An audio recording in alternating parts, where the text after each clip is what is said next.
আগের ব্লগে যে খাবারের প্রিপারেশনটার কথা তোমাদের বলেছিলাম, তাহলে বলেই দিই ওটা কি হচ্ছিল। কড়াইশুঁটির কচুরি আর আলুর দম।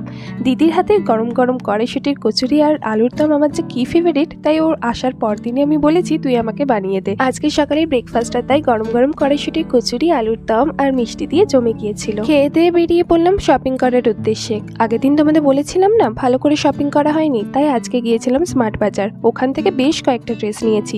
তারপর আমার হঠাৎ করেই মনে পড়লো বাবুর বার্থডের গিফটটা তো আমার দেওয়াই হয়নি, তাই ওর জন্য নিলাম একটা পেন্টিং কিট। ও এখন আঁকাআঁকি করতে একটু ভালোবাসে, সাথে ওকে একটু কিছুক্ষণ বস করিয়েও রাখা যাবে এটা দিয়ে, তাই এটাই নিয়ে এল। কাজগুলো সারতে সারতে আমাদের প্রায় তখন দুপুর হয়ে গেছে, তাই খিদেও পেয়েছিল প্রচন্ড রকমের। আর ওই দেখো আমার কলেজ সামনেই ছিল কেএফসি, তাই আমরা দুজনেই ঠিক করলাম আজ এখানেই খাওয়া যাক। তাই একটা ক্রিসপি চিকেনের বাকেট অর্ডার করে দিলাম।